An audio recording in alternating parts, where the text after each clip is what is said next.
Sungguh-sungguh Allah sangat ridho ketika seorang hamba itu makan, makan ketika sesuap nasi dia muji Allah, ketika minum seteguk nasi dia muji Allah.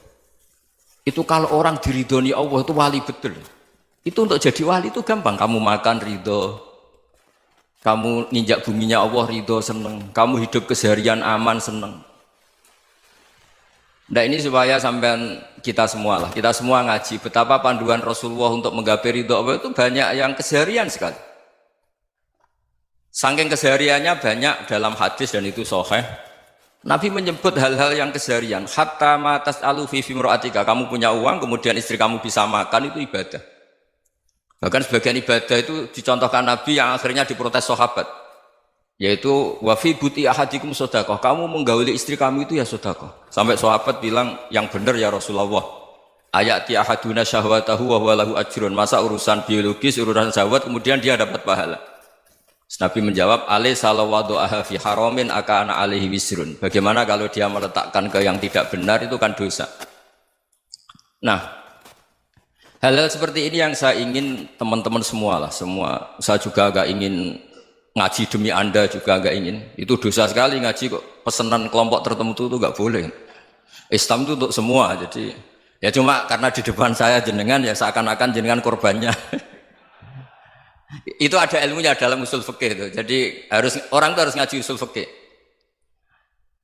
Nama yang disebut, mungkin Mas Sufyan masih ingat zaman ngaji usul fikih. Nama yang disebut itu tidak jaminan sebagai prioritas perintah. Jadi misalnya gini, kebetulan yang di depan Nabi itu Abu Dzar. Nabi ya bilang, ya Aba Dzarin ini uhibbuka misalnya, atau ya Mu'ad ini uhibbuka, atau ya Aba Hurairah ini uhibbuka misalnya. Banyaklah riwayat yang Nabi nyebut ya Aba Dzarin, ya Mu'ad, ya Aba Hurairah. Kemudian misalnya Nabi meneruskan khitab, ini uhibbuka, saya mencintai kamu, fakul dubur sholatin, atau sebagian riwayat disebut fala tada'an la dubura kulli sholatin, Allahumma inni ala dzikrika wa syukrika wa husni ibadatik. Saya mencintai kamu, siapa saja. Mu'ad bisa, Abu Dzar bisa siapa? Saya mencintai kamu, mohon kalau habis sholat kamu jangan lupa wiridan Allahumma a'inni ala dzikrika wa syukrika wa husni ibadatik. Ya Allah, tolong kami permudah supaya mudah ingat engkau. Anda tidak bisa mentang-mentang, wong nama saya Parmin, nama saya Purnomo, itu yang diperintahkan Mu'ad misalnya. Jadi yang disebut satu, tapi khitab itu untuk siapa saja. Saya teruskan. Jadi saya mohon semua kita melakukan kebaikan itu kalau dalam kaidah fikih disebut al yakin la yuzalu bisyak. Banyak kebaikan yang kebenarannya itu 100%. Tidak punya efek samping ke pihak lain, ke kelompok lain, ke komunitas lain. Yaitu tadi misalnya Anda makan dan itu murah sekali, hanya butuh satu piring. Setiap punyaan kamu muji Allah, setiap minum kamu muji Allah. Itu redaksinya Rasulullah SAW disebut Allah sangat ridho ketika seorang hamba makan, kemudian dia memuji Allah. Atau minum, kemudian dia muji Allah. Logikanya gampang, negara seperti ini yang kamu harapkan bentuknya kayak apa, mertua, ipar, komunitas, tetangga. Itu nyata terjadi, itu kan belum pasti. Sementara yang mesti terjadi adalah kamu butuh makan, kalau tidak mati. Butuh minum, kalau tidak mati. Butuh bumi yang nyaman ditempati, kalau tidak kita juga mati. Sebab itu Allah kalau menyebut nikmatnya itu hal-hal yang keseharian. Alladzi at'amahum min ju'. Allah itu siapa? Allah itu yang menciptakan kamu bisa makan. Tidak berlebihan. Allah itu yang menciptakan kondisi sosial itu ideal. Zaman Nabi itu ya ada orang munafik. Orang-orang pilihan Allah itu juga diuji orang sekelilingnya yang macam-macam. Semua diuji sesuai konteks zaman dan waktu. Nah, tapi ada ibadah-ibadah yang selalu disarankan Nabi. Sampai Nabi itu pernah ditanya, ayul islami khairun ya Rasulullah, Islam terbaik itu gimana? Jawaban Nabi itu unik. It'amut to'am. Islam terbaik itu ya makan-makan, yang santai-santai. Ketika Allah menyebut beberapa kebaikan, falak tahamal aqobah wa ma adrokan apa? Mal aqobah. Terusannya apa? Fakku raqobah. Terusannya apa? Au it'amun fi yaumin di masubah. Ya, atau acara makan-makan itu juga Islam. Kenapa? Ya bayangkan kalau tidak ada makanan, kita mati kan? Kondisi sosial tidak ideal itu Anda masih gak apa-apa. Tapi kalau Anda tidak makan, Anda tidak minum, Kamu punya istri cerewet masih bisa hidup, punya mertua cerewet masih bisa hidup. Tapi kalau tidak makan bisa mati. Berarti penting mana istri sama makan? Penting mana? Makan. Semoga istri Anda dengar, nanti kamu disuruh makan tapi pulang deh. Itu kalau dibahasakan makan masih memahami. Penting mana nasi satu piring dengan istri. Nggak ada nasi mati, nggak ada istri belum mati. Penting mana? Gak berani jawab kan? Nah, ternyata Anda ada garang kan di depan istri. Jadi saya mohonlah, mungkin Mas Sufyan Sauri tadi yang bisa bantu lah. Teman-teman tuh ngaji yang keseharian saja. Karena kita nyari ridho Allah itu berdasar firman Allah. Dan firman Allah itu menyebut keseharian tuh riang, gampang. Yaitu tadi misalnya wa min ayatihi manamukum billaili wan nahar. Termasuk ayat-ayat Allah itu kamu tidur. Maka dulu itu ada guyonan, ada tokoh Mu'tazilah, kelompok dalam Islam yang berpikir manusia itu bisa menentukan ikhtiarnya sendiri. Karena saya bisa duduk, ingin berdiri, berdiri. Karena kelompok ini nggak terima kalau semua kehendak Allah, nanti bagaimana kalau semua kehendak Allah kok ada hisab ya, ada sanksi. Lucunya itu, dia akhirnya, ini cerita ya, mencintai seorang perempuan, cantik sekali. Dan itu dia menjadi ahli sunnah itu oleh hal-hal yang sepele. Karena istrinya cantik, ya namanya suami istri itu hubungan intim. Terus ditanya, Mas, masih ingin lagi? Masih. Silahkan diulang lagi. Wah ya tidak bisa. Katanya manusia bisa menentukan yang diinginkan. Itu tobat itu. Itu nggak bisa ditobatkan Mas Sufyan Ats-Tsauri. Orang cantik yang mudah nobatkan orang itu orang cantik. Segampang itu. Akhirnya kita tahu, makanya kalau dalam kitab Hikam itu disebut al-aqil mayyakul madza yaf'alu wa hubi wal ghafil mayyakul madza af'al. Orang yang punya akal karena sadar ini wilayah Allah, semua milik Tuhan. Itu dia tiap hari berpikir, besok Allah akan melakukan apa terhadap dunia ini. Kamu merencanakan suatu mau plesir, ternyata gempa. Mau wisata ke Rusia, ternyata perang. Kamu tidak pernah tahu apa yang akan terjadi besok. Wa ma tadri nafsum madza taksibu ghadan. Tapi anda semua kita ini sering punya jadwal permanen. Makanya saya kalau diundang siapa saja, bisa takdir. Yang jelas Gus ini acara penting. Ya masih acara penting nak pangeran ngersakno piye? Kowe ape dadi pangeran, kamu kok mau jadi Tuhan? Itu kadang ya kiai. Penting Gus acara ini jenengan harus memastikan bisa. Loh kamu itu yang ngajarin tauhid, sesuatu itu biadillah kok bilang-bilang apa pasti. Kalau maksa terus tak tobatkan kamu kata saya. Ya kalau gitu Gus bilang insya Allah. Wah itu hati saya, fisik saya, roh saya sudah bilang insya Allah. Tidak usah kamu latih kata saya. Nah hal-hal tauhid keseharian itu gampang sebetulnya. Wal ghafil yaqulu madza af'al. Tapi orang yang lupa Allah dia setiap hari bilang besok apa? Kita bisa melakukan apa? Seakan-akan dia itu aktor, dia penting, dia subjek permanen, dia. Padahal kita ini hanya objek kehendak Allah Subhanahu wa taala. Karena kita yakin sesuatu yang terjadi di alam raya ini kita tidak bisa apa-apa. Makanya saya sering ngaji, sering bilang saya, ketika Anda mensifati Allah, Dia yang menghidupkan. Sudah itu tanamkan sehingga ketika kita mati santai saja. Kenapa santai? Allah punya cara menghidupkan kita. Zaman kita hidup juga gak tahu caranya ngelola jantung, ngelola paru-paru. Kamu juga gak tahu ngelola oksigen yang tidak beracun, tidak mengandung polusi. Tahu-tahu hidup. Gak ingin tua ya tahu-tahu tua, gak ingin mati tahu-tahu mati. Selama ini kita hidup juga agak tahu apa sebetulnya. Hanya gaya tok, punya jadwal, punya planning. Kalau kamu bisa menentukan pilihan Anda, pasti Anda istrinya cantik, 4 neriman semua, qanaah semua. Nyatanya enggak kan? Ada 1 jelek, cerewet. Oh itu kan, nyatanya enggak bisa apa-apa Anda kan? Dan kamu bawa mati lagi. Itu kan istri Anda juga gitu, punya keinginan punya suami yang ganteng, yang jabat, yang neriman, yang enggak poligami. Ya enggak kesampaian juga. Kalau kita ngitung tingkat kegagalan kita itu gagal terus. Ya kan? Nah, terus ingat Allah, madza yaf'alu wa bi.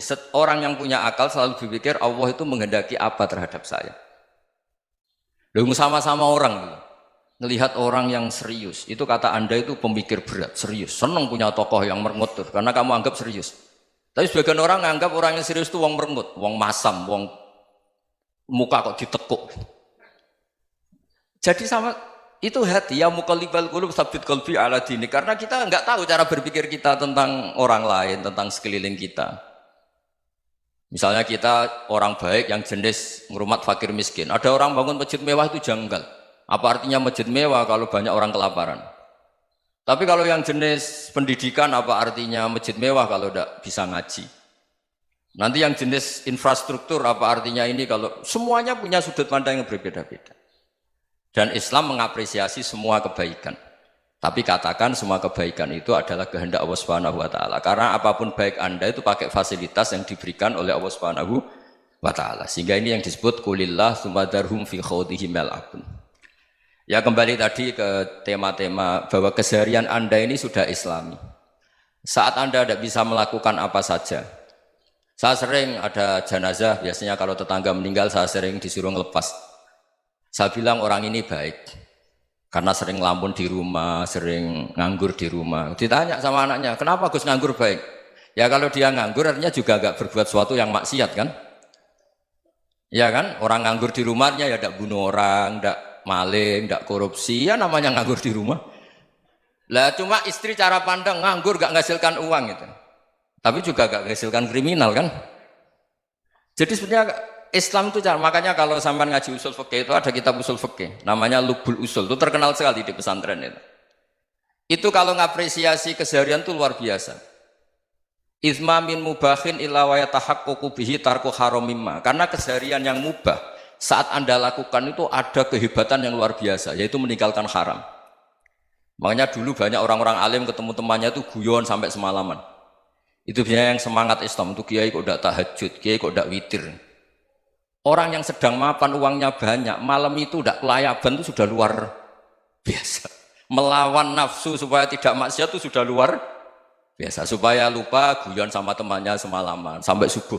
Gejolak-gejolokan mengenang zaman miskin, zaman kuliah nggak jelas, zaman apa. Melihatnya jangan tarkut tahajud. Seperti ini meninggalkan tahajud, tapi meninggalnya ini talkul muharramat. Jadi kayak apa hebatnya? Sehingga Imam Ghazali punya riwayat yang agak unik. Hatta takuna ibadatu akhiri hadil ummah iku an-naum. Sehingga suatu saat ibadah terbaik umat ini itu tidur. Itu kan riwayat kontroversi. Ketika Imam Ghazali ditanya, kenapa iya? Kenapa kamu mulai keluar dari rumah itu sudah banyak maksiat? Melihat perempuan yang enggak mahram, melihat fenomena. Tapi kalau kamu tidur itu enggak melihat apa-apa. Tapi juga kamu jangan menganggap tidur itu ibadah betul. Saatnya melakukan fardu ain malah masih tidur. Tapi itu sudut pandang yang menjadikan kita Islam itu gampang. Jadi saat Anda tidak bisa aktivitas apa-apa, misalnya ada beberapa orang yang lumpuh. Lumpuh itu memang nggak bisa Jumatan, nggak bisa ibadah, tapi dia juga nggak bisa maksiat. Tidur itu memang Anda saat itu tidak bisa tahajud, tidak bisa witir, tapi saat itu ada zina, ada maling, tidak gosipkan orang, tidak bully orang, tidak menanamkan kebencian, tidak hasud. Sehingga tidur menurut Allah Ta'ala wa min ayatihi manamukum billaili apa? Wan-nahar. Karena di tidur itu selain ada unsur istirahat, jaga kestamina, juga ada unsur meninggalkan beberapa keburukan. Nah saya mohon ibadah yang keseharian ini kita jaga. Supaya kita semua baca ayat itu fasih. Fasih itu tertanam di hati. Allah itu siapa? Alladzi at'amahum min ju'i wa amanahum min khauf. Dan Allah kalau cerita di Quran itu anna subabnal ma'a subba thumma syaqaqnal ardhan wa syaqqa fa ambatna fiha habba wa inaba wa qadba wa zaituna wa nakhla wa hadaika hulba. Kamu tahu saya ini siapa kata Allah? Saya ini adalah Tuhan yang menurunkan air. Kemudian ada tanaman banyak. Habba wa inaba wa qadba, ada zaitun, ada tin, kalau orang Jawa mungkin ada tela, ada padi, ada mangga, ada pisang. Sudah. Wa inaba wa zaituna wa nakhla wa hadaika hulba. Ada perkebunan yang lebat. Tujuannya apa? Mata Allahkum, silahkan kamu pakai, kamu nikmati. Tapi karena kadang kita ini punya ide-ide besar. Tadi untuk syukur saja nunggu punya istri riman, rumah baik, tetangga baik, komunitas baik, semuanya baik baru syukur. Lama-lama nanti ada di surga, syukurnya nunggu surga paling kelas A. Itu sudah ada yang menghuni Rasulullah, kamu nggak boleh di situ. Masa untuk syukur saja? Repotnya Masya Allah.